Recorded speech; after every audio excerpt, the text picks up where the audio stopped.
on this computer. And we will begin, as always, by saying this shiur tonight should be Le'ilu Nishmat Avi Mori Dov Ber Meir Ben Reuven Halevi Imi Marati Rachel Bat Harav Michal. Also, tonight's shiur is also in memory of Rhonda's father, Meir Leib Ben Reuven, whose yahrzeit is tomorrow evening and Wednesday. Okay. The parshat vayigash basically is the continuation of the story of Yosef, the brothers. We all are familiar with Yehuda pleading to Yosef, Yosef revealing himself, and then ultimately he sends back to his father, come down, the famine still got 5 years to run. So come on down to Egypt and I'll take care of supporting the whole family. And that's what I want to talk about is Yaakov going down to Egypt together with his family. And for those of you who are mathematically inclined, you'll probably enjoy this more because we're going to get into the whole question of who, why, what, and how the Jews got to Egypt. So, and that's why I started this with the verse. There's a verse in Devarim where Moshe is speaking to the generation that's about to re-enter Eretz Yisrael after all this time gone. So I figured we have to start with the Jews coming home after they've been gone for all this time. But the verse there, Moshe tells the nation, B'shivim nefesh yardu avotecha mitzrayma. There were 70 souls when your ancestors came down to Egypt. V'yata samcha Hashem elokecha kechok v'yashamayim larov. And now Hashem has made us as numerous as the stars of the heaven. By the way, that verse is in the Haggadah. We quote it as an explanation of the verse B'misei Ma'at, that the Jews came to Egypt with very few in number. There are other places in the Torah where it mentions 70 souls going to Egypt. And of course, the source of all of those happens to be in this week's parshat vayigash. So we're going to start with the brothers, as the beginning is really more the intro to the whole discussion of who actually went. We are in the middle of chapter 45, verse 25, for those who are following along. The brothers, after Yosef reveals himself and gives them instructions, it says, Vayalu mitzrayim, the brothers did come up from Egypt, and they come to the land of Canaan, El Yaakov Aviham. Again, we're going to see this switching between Yaakov and Yisrael, as we've commented on a couple times already in the past, that even though his name has been changed, he's still going to be referred sometimes as Yaakov, sometimes Yisrael. In distinction, in contrast to Avraham, once his name was changed, we never find him again referred to as Avram, always referred to as Avraham. But with Yaakov, we have both of them still being used.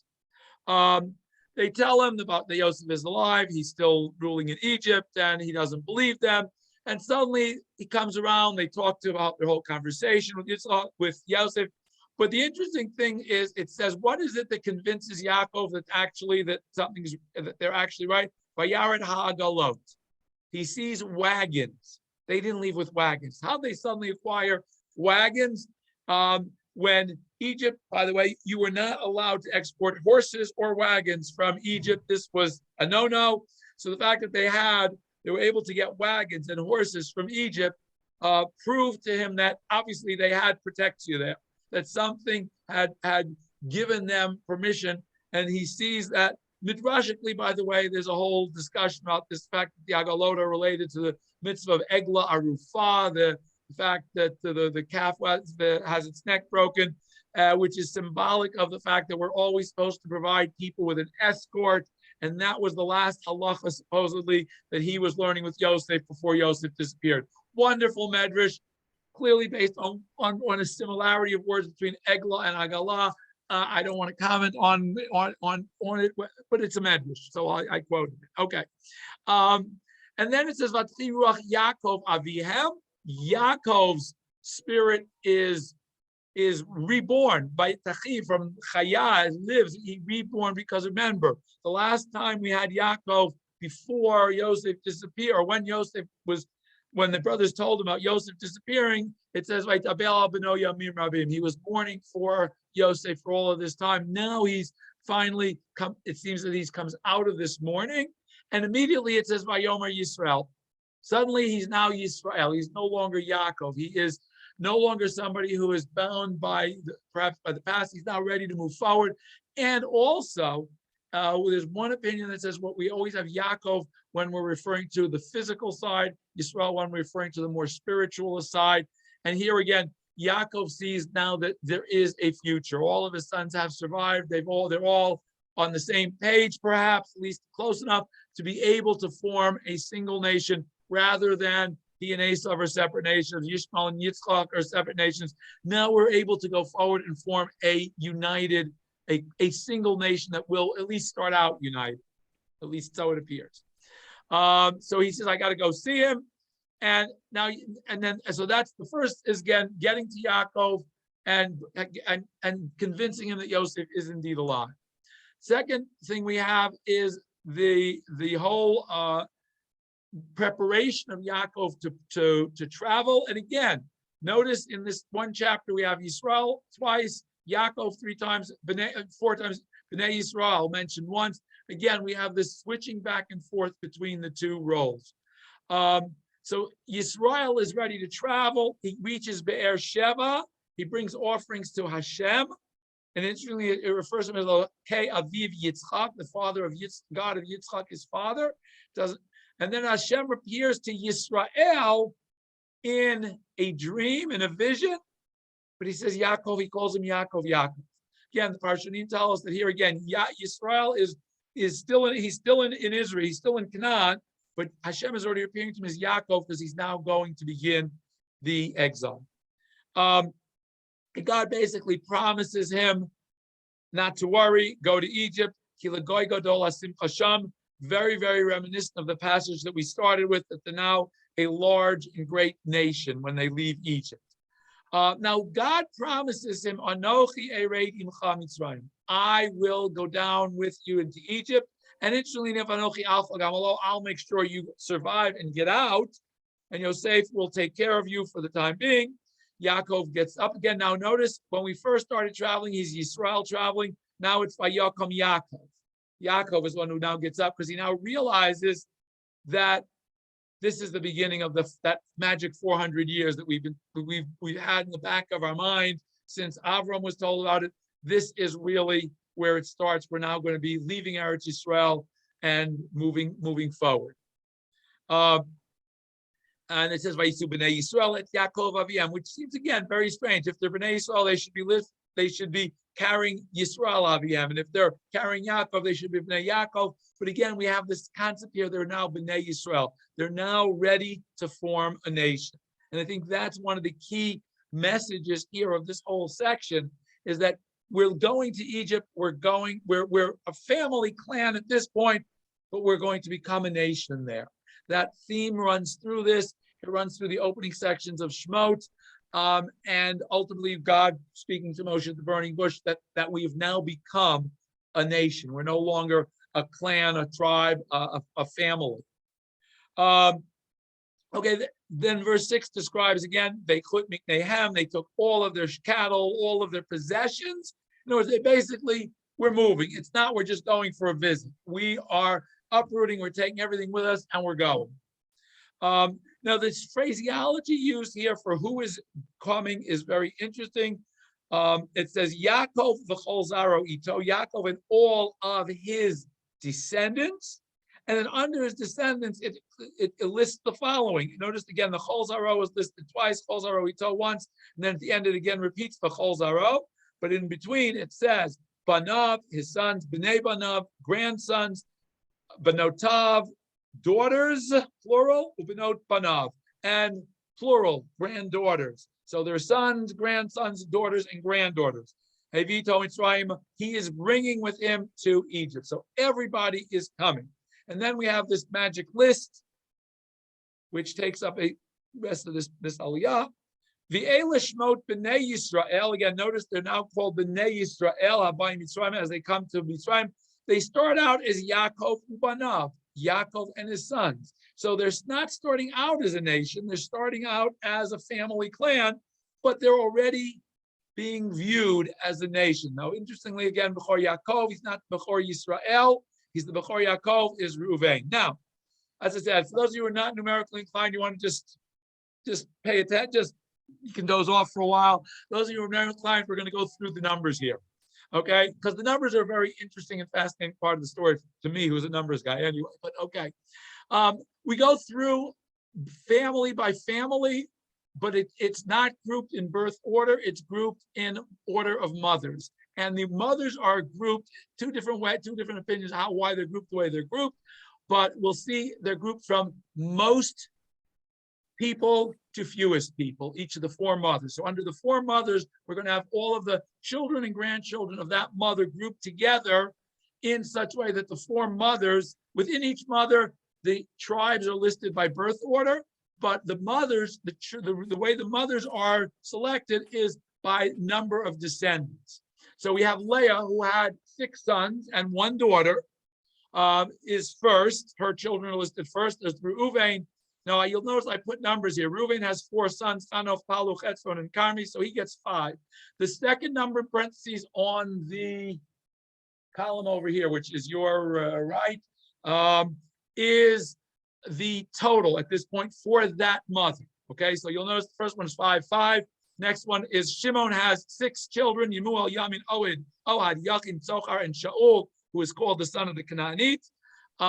7 total, makes a total of 12. Levi, Gershon, Kat, Mari, 3 sons, 4 total. 4 makes 16.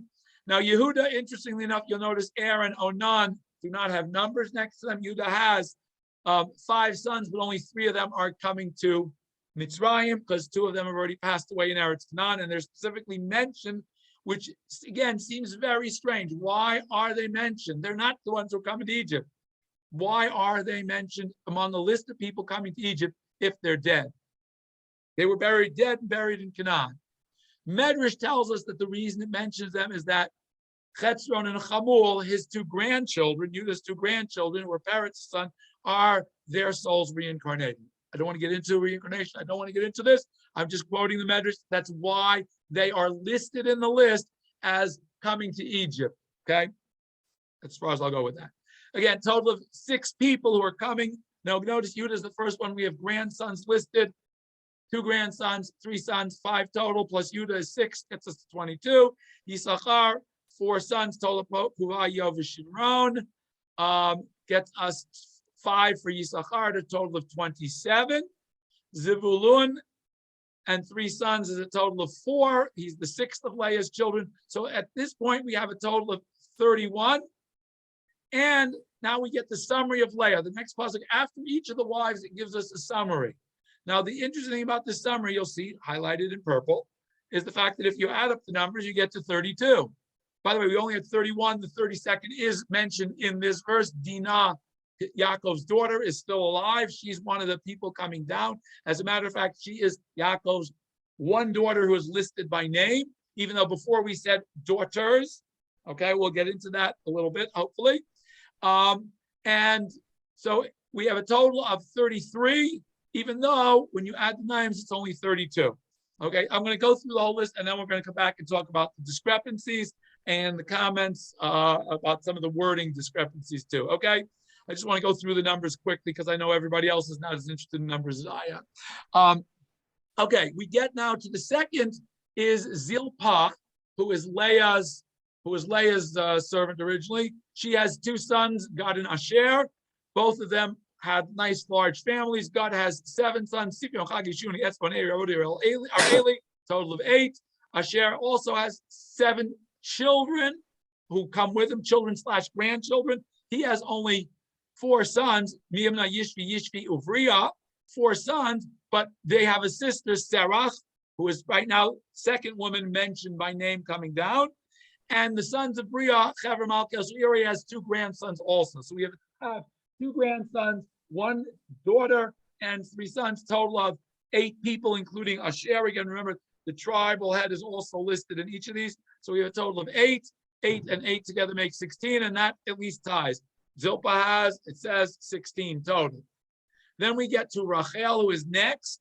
And it's interesting that Rachel's is the only one where the children are introduced before the mother is mentioned before. Notice with Leah, the Leah is only mentioned at the end of the children. With Zilpah mentioned at the end of the children, Rachel gets an introductory verse. Ubnei Rachel Eshet Yaakov. She is called the wife of Yaakov. Nobody else gets that appellation. Even though he had 4 wives, no one else is called Eshet Yaakov except Rachel in this list. And they are, of course, Yosef and Binyamin. Now, Yosef has born Timon in the land of Egypt, Manasseh and Ephraim, total of 3, including Yosef and his 2 sons. Binyamin is the most prolific of all of the tribes. He has 10 children. Bela, Bechar, Ashbel, Gera, Naaman, Echi, Rosh, Pupim, Chupim, and Ard, total of 11. And if you think after years of reading it, you're able to say it that fast, David, don't worry. Okay, so that's a total of 14. And again, we have the summary. These are the children of Rachel, 14. So far, so good. Next question, next challenge is Uvnei Dan, the sons of Dan or Chushim. Dan is the smallest of the tribes in terms, at this point in time, he has 1 child. So he's 2. Naphtali has 4, Yachtel, Guni, Yetzer, Shlem, total of 5. Bilhah has 2 sons, Dan and Naphtali, total of 7. So we're good. Now I give you a summary at the end. Leah, 33, we said. Zilpah, 16. Rachel, 14.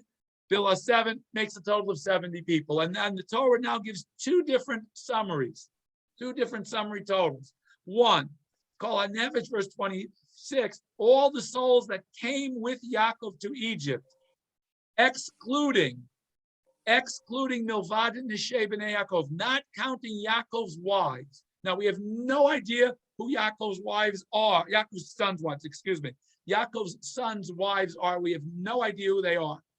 The only 2 we know who are mentioned by name are Yehuda's wives, Batshua and Tamar, and Yosef's wife, Osnat Bat Potiphera. The other tribes, we have no clue. We'll get to that also, but when they leave, there are 66, okay?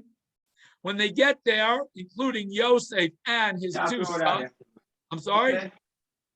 Oh. Yosef, Nefesh Naim.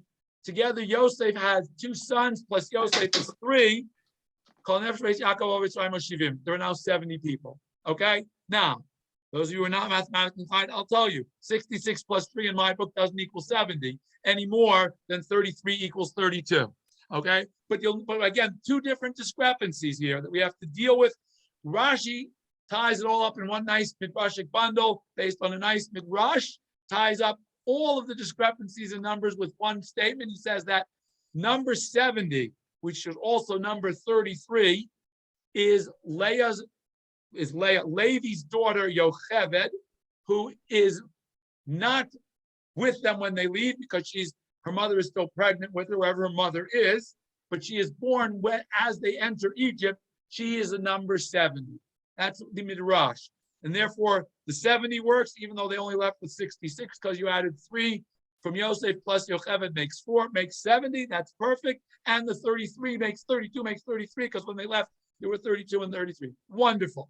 That's one opinion, okay? Another opinion says very simply, no. The reason that there are 33, the 33rd who is not listed in the count is Yaakov himself. And so how do I reconcile the 66 and the 70? Because if you look, it says Yaakov. All those who came with Yaakov were 66. So Yaakov is the 67th, so that he and the Yosef's 3 make 70.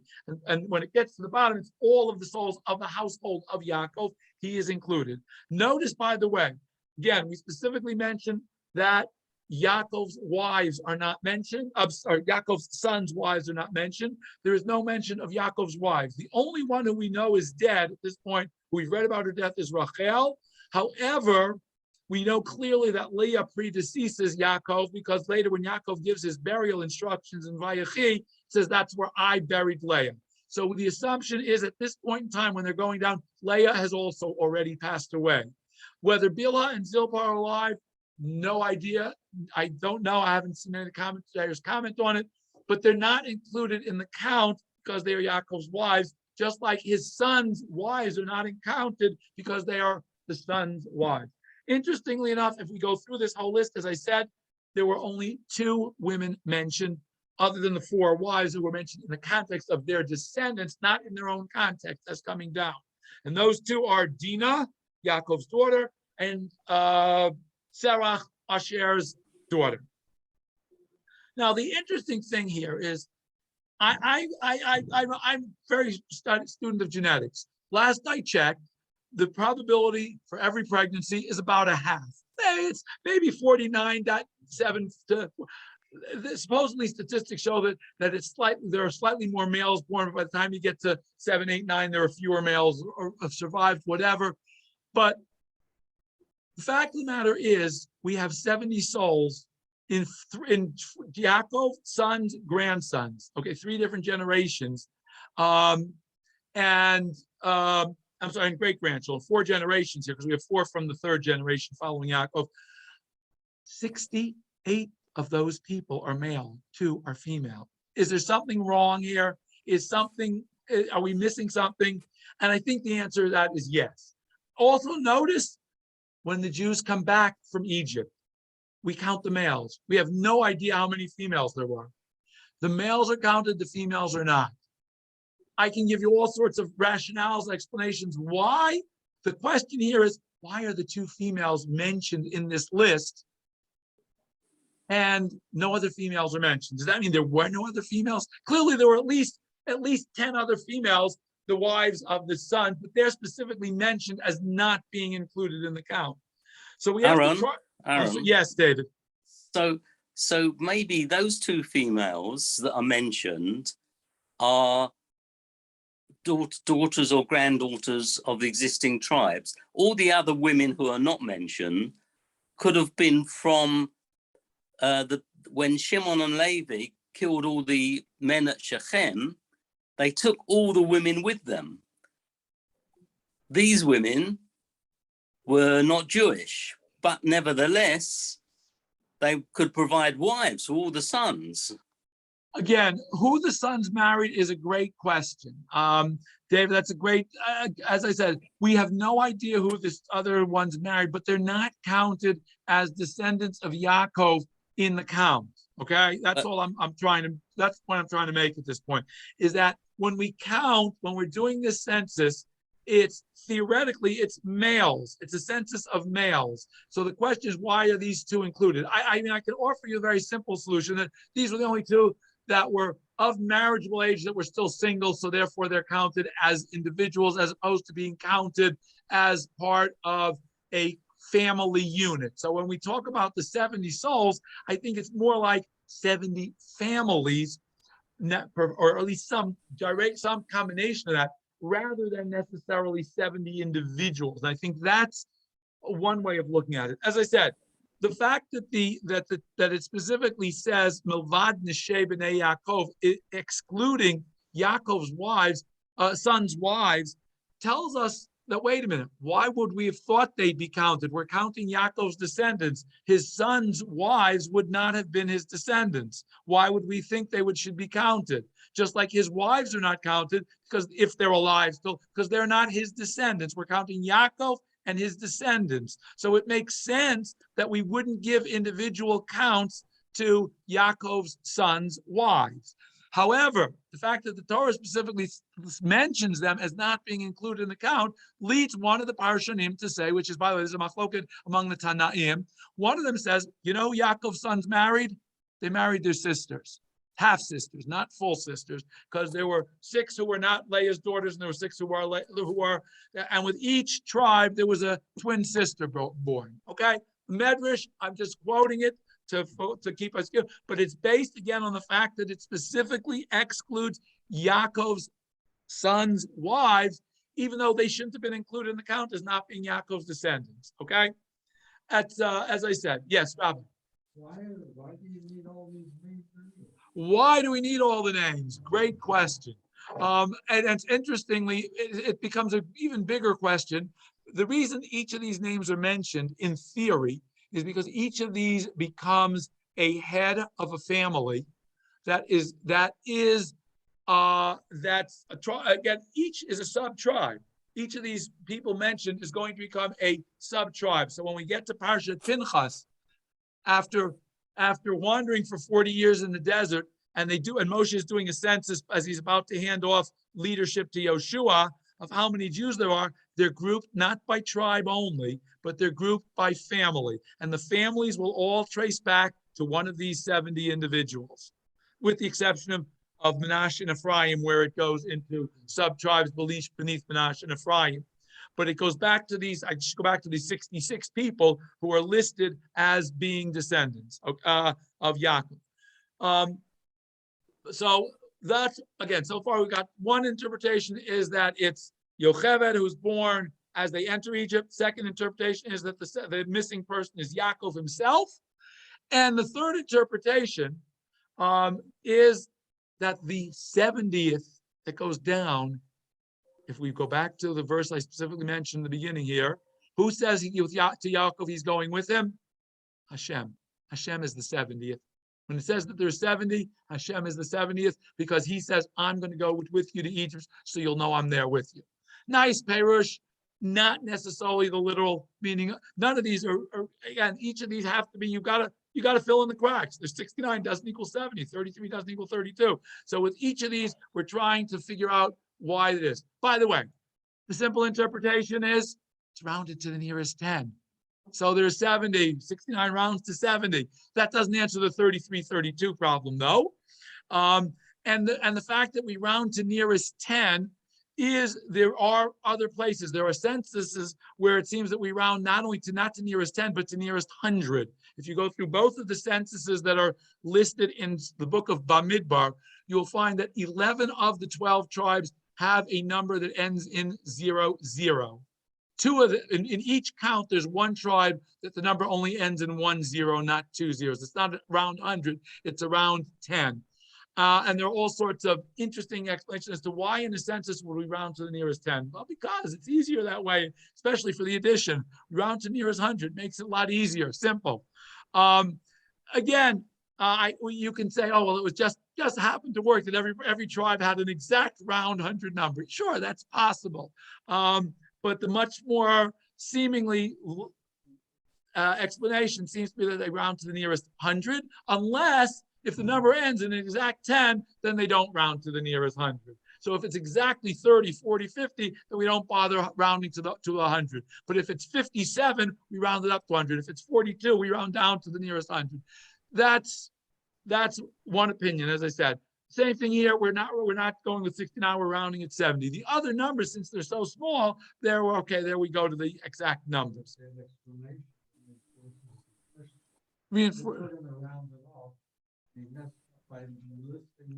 Right. So why do we list all the names? And I said I think the simple reason why the names are listed is because hierarchically, just like again, the parallel that we draw in many places is the 70 descendants here has to be 70 because it parallels the 70 descendants of Noah who form the quote, the proverbial 70 nations of the world. And interestingly, there also, you have cases where it's only one and they become a whole family, and then sometimes you have a son and children also. So in each case, each unit that forms a separate subunit by itself gets a name. And I think we have the same thing, for example, with Yishmael being mentioned separately. Avram's other children are mentioned separately at birth, but they're never mentioned again. Avram's other children with Keturah. We have many precedents for that where we list a group of people because they are the ones who are starting something, and historically they're going to be the ones who everybody traces their ancestry back to. And I think that's the rationale here. But again, you're right. We could have just said there were 70 and who cares who they were. But I think the rationale for tracing them is so that everybody has a heritage of who they belong to rather than just we're a Jew. I think you see the same thing with the Kohanim when they're divided into mishmarot. As a Kohen, you kept your mishmar. That was like part of your insignia. I'm from such and such a mishmar. And I know that, and that's part of who I am. And within the mishmar, this is my Beit Av. That was like your insignia. So I think that's here what we're saying here, the same thing, that it's the tribes. It's not just that you're a member of a tribe, you're a member of a sub-tribe, a family within that tribe. The only other place I think that we find this is in Yoshua, in the book of Yoshua, when the chet with Achan happens. Again, it says where they divided first into tribes, then to the families within the tribe. So again, you see that this carries on. This was part of who they were. Okay. Okay. Okay, we talked about that. We talked about that. We talked about that. Okay, we gave you 4 different possibilities. We gave you all the. Okay, so I think that again, to get back to the whole point here is, I think the females are not listed, not because they're not there, but because it's the males who are going to form the families. It's a very patriarchal oriented society. And that's why the women aren't listed. The 2 women who are listed, I suspect, are listed specifically because of the fact that they did not or were not part of somebody else's family. And as such, they get mentioned and they're counted. It's not just that they're mentioned. The fact that they're mentioned, okay, they're mentioned, but they're mentioned and they're counted, which again seems very, very interesting. Now, again, there's a midrash that says, if we look at both Serach and Yocheved, who midrashically is the 70th, midrashically, both of those women not only come down to Egypt, but they too, both of them survive and make it back to Eretz Yisrael and live very, very long lives, according to midrash. Nice midrash. Yes, Gershon. Found family, like Gershuni, and the other. Yeah. Had mentioned later on in Tanakh. Did the women have These 2 women, no, we don't find any families associated with Dinah, and we don't find any family associated with Sarah. But as I said, when they leave, when they're counting as they're about to enter Eretz Yisrael, in that census, in Pinchas, Sarah is mentioned as a person who is still alive. Okay, she is mentioned, so she is mentioned there as in the count, but she's not counted in the 600,000, whatever it is, males, but she's listed as what she's listed there. She gets her own pasuk. Shem bat Asher Sarah. Asher had a daughter named Sarah, listed in the middle of the census of all these men and tribes and clans and what have you. She's listed. So And yes, David. Yocheved Yes. must have lived to a very old age. Yes. Well, look, if she look, as I said, if she's alive when she's born when they enter Egypt, they're in Egypt for 210 years. They're in the desert for 40 more years. So she's at least 250 years old when she enters Eretz Yisrael. Serach is older than she is because she's already born before they leave. As a matter of fact, Serach, the reason, now you're getting me into more midrash, I'm going from one midrash to the next. Serach is specifically mentioned in the midrash as being the individual who told Yaakov that Yosef was still alive, because she was I don't know whether she was a musician or a singer. She was able to weave this into a song in a way that Yaakov, that nobody just burst in and said, Yosef's still alive to Yaakov, that it sort of sank in slowly as he was starting to listen to the song, and the words were, Yosef is still alive, he's living in Egypt, but he didn't hear it right away, and so that soothed him, and that he was able to withstand this tremendous shock that Yosef really is still alive, and therefore she is blessed with extreme longevity. There's a midrash that associates her with something that takes place in the book of Shoftim. So anyway, she certainly lived for an exceptionally long time. By the way, you want to talk midrashically about women who live exceptionally long lives. There is a midrash that says Ruth is still alive when her great-great-grandson Solomon is sitting on the throne many years later also. So again, these are all midrashim. I don't want to say that they're fact or whatever, but they talk about longevity. So we're used to lives of 120 years, 110 years at this point in time, but clearly there is precedent for people living long lives. Go back to Adam and Noah and everybody before Avram who was living hundreds of years. Okay, we don't think of it because we think of a lifespan being more along the lines of 70, 80, 90 years. Okay,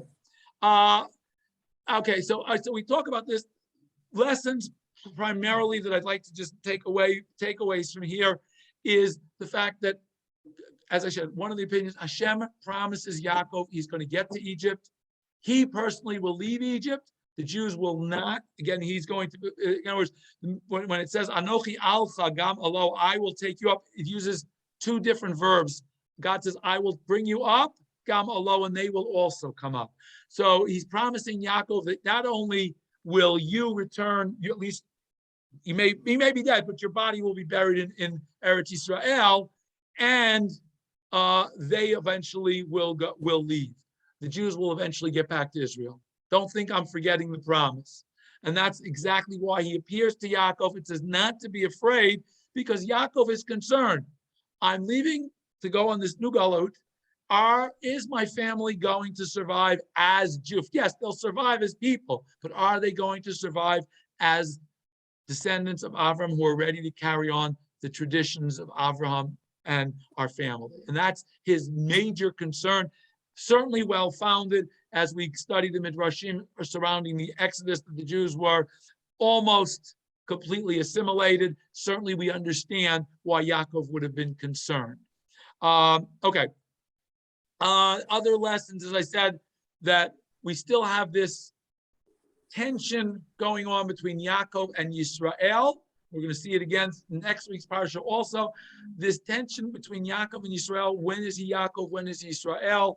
And what is the Torah trying to teach us? And I think the Torah is trying to teach us that we have two sides to us as the Jewish people. We have our physical side. We have our spiritual side. Our goal is to synthesize those into the service of Hashem and focus on that. Those are the primary lessons, I think, here. And again, to go back to the whole concept is here, we are now joining Yosef. Again, the number 70 includes Yosef to say that we're now all back as a single family. I just want to follow up briefly because my time is running by quickly here. With what happens after the Torah lists this. Okay, so it lists them, they're leaving, they're going, they get there, fine, the trip's over, they're all here. How does Yaakov begin to prepare for the future? So the pasuk says that Yudah shalach lefanav el Yosef lahorot lefanav Goshna. Right after the count, the first verse immediately says that Yaakov sends Judah in front to Yosef, but it uses a very strange word, lahorot lefanav. The root of lahorot is to show him, to teach him. Same as the root of Torah. Midrash says that he sent Yehuda ahead to establish the first yeshiva, the yeshiva of Goshen. Okay, that's Yehuda's job. He's going to establish, make sure there's a yeshiva when they get there. That's what the Midrash wants to teach us. You know, when you get to a new place, yes, it's important to worry about how you're going to earn your parnasa. It's important to make sure you have a mikveh and a shul and whatever, but make sure you provide for the next generation. Because without education for the next generation, there's no hope for the future. You can stay as religious as you want. If there's no education for your children, there's no future of the Jewish people. That's what the Medrash wants to teach us. The pasuk, I think, in its simple sense, says Lahor Lefanav. Yaakov wanted somebody to pave the way, to make sure that they were following the right road. It wasn't as though the road sign says, "Oh, this way to Goshen." So he's making sure that he's ahead. That's the simple, as I said, the Midrashic interpretation is to remind us that we have to provide for the education. They get to Goshen. Now, again, very interesting pasuk here, verse 29. Vayesor Yosef merkavto. Yosef readies his chariot. This is a very, very interesting pasuk, very reminiscent of a very similar pasuk we have at the Akedah, where it says, "Vayakam Avram baboker vayachavosh et chamoro." Avram gets up in the morning. He doesn't call his servants to get his car. He goes and saddles the donkey himself. Conversely, we have the same thing with Bilam. Bilam also gets up early in the morning and puts his own saddle on his donkey and gets himself ready. And the Midrash contrasts those two and says that strong emotions, I mean, the Gemara uses two words, ahava and sinah, hate and love, but any strong emotional attachment causes one the kalkelet hashura. You don't stand on ceremony. Okay? When you are focused on something that is important to you because of a strong emotion, again, the emotions that the Midrash refers to as love and hate, you don't stand on ceremony. You do it yourself. Yosef himself, He doesn't call his charioteer and says, come on, let's go. We got a mission to run this morning. He does it himself. He gets himself ready. He goes by himself. He drives the chariot. The impression we get is Yosef was not necessarily driving his own chariot on a regular basis. But to greet his father, to come to his father, he goes. Again, notice here, he's got Yisrael Aviv, and it's Vayomer Yisrael O Yosef. Now he is back as Yisrael. He feels again full, that he's ready to take on the challenges of the world again, because he's been reunited with Yosef.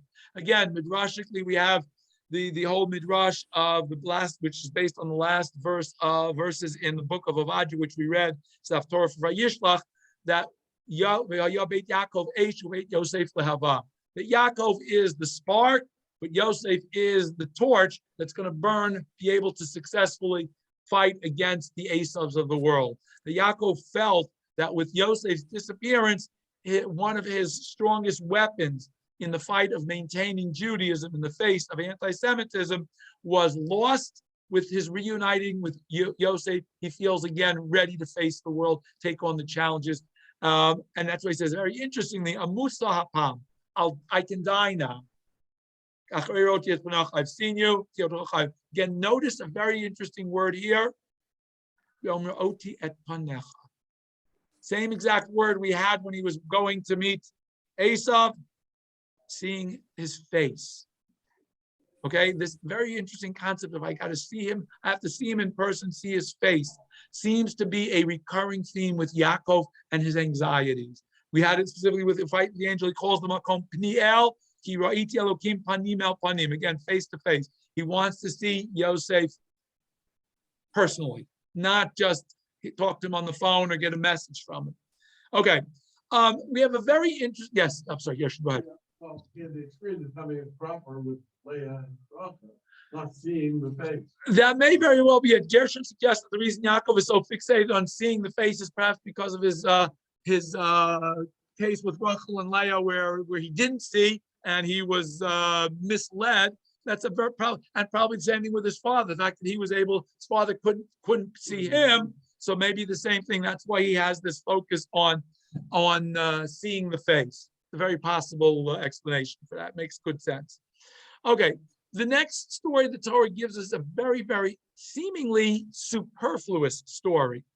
It tells us that Yosef tells his brothers that I'm going to go tell Paro you're here, and I'm going to tell Paro that you're shepherds, and that you brought all your sheep and your flocks.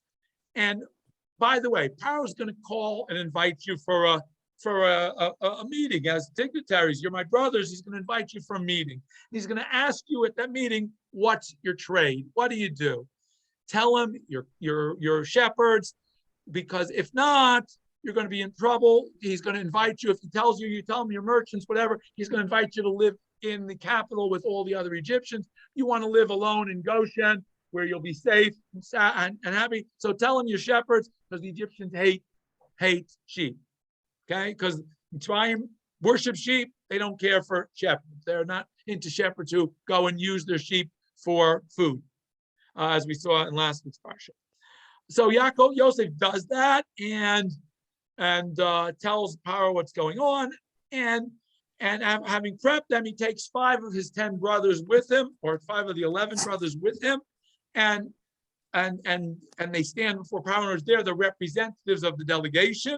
And Paro asks them, what do you do? They tell him they're shepherds. And they say that we've only come, Lagur Ba'aretz Ban, a very famous pasuk that we say in the Haggadah as part of the story. We've come, Lagur Ba'aretz Ki Ein Mir El Atzona Shel Avadecha. There's no grazing for our sheep, because the famine is severe in Canaan.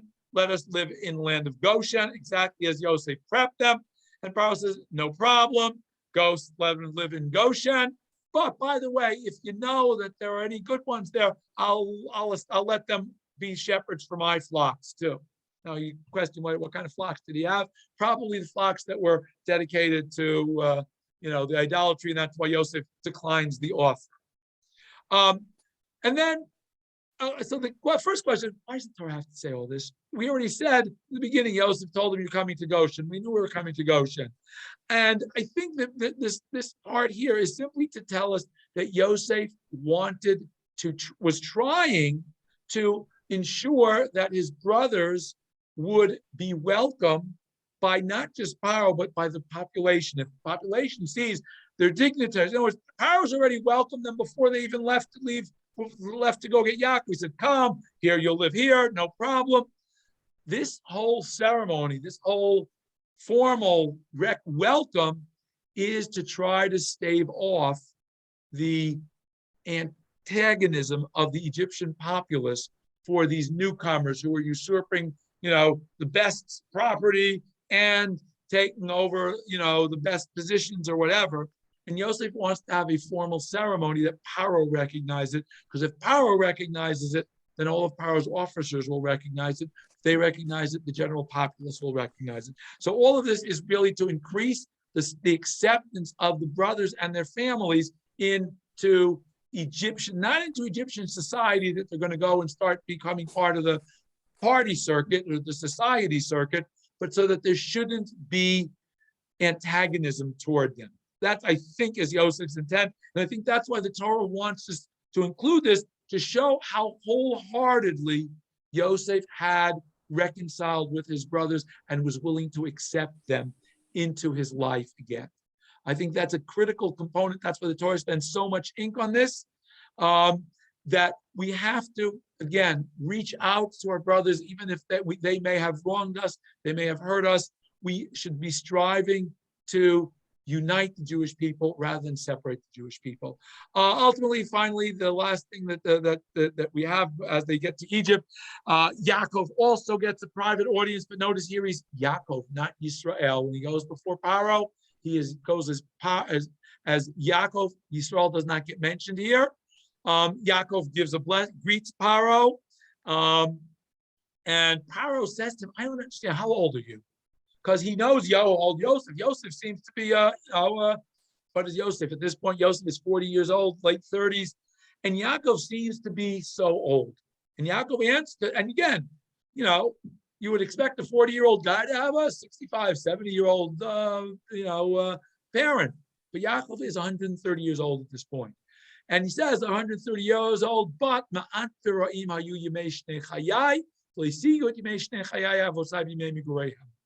that they've been tough years. I've had my share of challenges in life. Now, again, the Parshanim are very, very critical of Yaakov for this seemingly very, very negative statement that I've been tzara'd all my life, and not a whole life of tzara. And as a matter of fact, there's one opinion that says if you count the words in these two psukim that Yaakov tells Paro, there are 33 words. And Yaakov loses 33 years of his life because of that. He dies at 147 instead of 180, which was how old Yitzchak was. Nice midrash. As I said, one school of thought. The others say no, that Yaakov is not complaining. He is simply giving an explanation that this is not a negative. He's just saying, I want you, Paro, to understand in your context of why people age, why I've aged so much. But I haven't. It's been in my life. And ultimately, he gives Paro a blessing. Midrash says that Yaakov's blessing to Paro was that the Nile should rise up and greet you when you come, and that the famine should come to an end. And as a matter of fact, one of Midrash says that even though there was supposed to be 7 years of famine, with Yaakov's arrival in Egypt, the famine ends. The other 5 years of famine show up after Yaakov dies.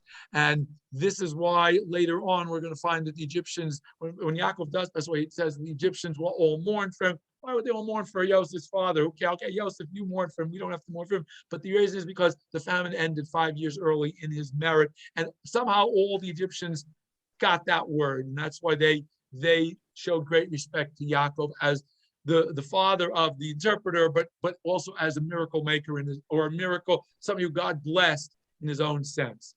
And I think that's also, again, part of the Jews' arrival, the Yaakov and his family arrival in Egypt, also to try to mitigate the antagonism that the Egyptians would naturally feel toward this clan that was coming and taking over part of their territory. Gershon, you had a comment.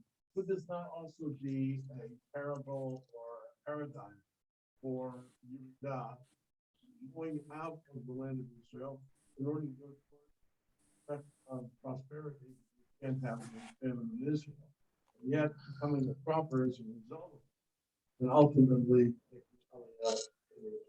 As I said, I don't know. I don't want to make too much into the Aliyah Yeridah here, because. But you're right. I mean, Yaakov is I mean, if you're talking about Jews leaving Eretz Yisrael, Yaakov is the only one of the other who, after he's lived here, leaves. Okay, Avram gets here. Avram's the paradigm for the Olah. Yitzchak is the paradigm for the Jew who's born here and lives his whole life here. And Yaakov is, unfortunately, not by choice, but the paradigm for the Jew who is forced to leave Eretz Yisrael. He leaves Eretz Yisrael twice during his life, and both times seemingly is forced by circumstances. Yet again, one of the key questions.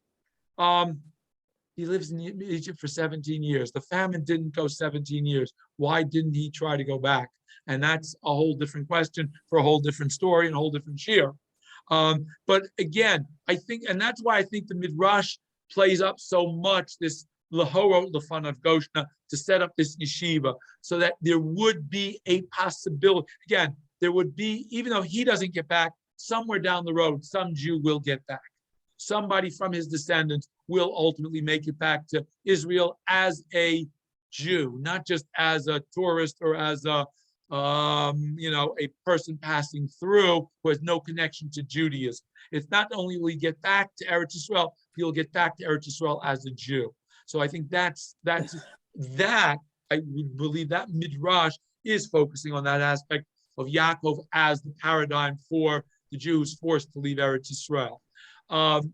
This again, I think here the whole point here Yosef is trying to make here is also a point that Yirmiyahu makes later when the Jews go into exile after the destruction of the first temple. When you're living in a non-Jewish society, you have to give deference to that society. You have to pray for that society. You say a prayer when you're in England, you say a prayer for the Queen. When you're in America, you say a prayer for the president. Not because you view those as home, but they are your temporary hosts, and you have to bless them as your temporary hosts, because through their blessing, you will be able to survive. And the same concept of the Malchut Adina when it doesn't contradict the Torah. Yeah.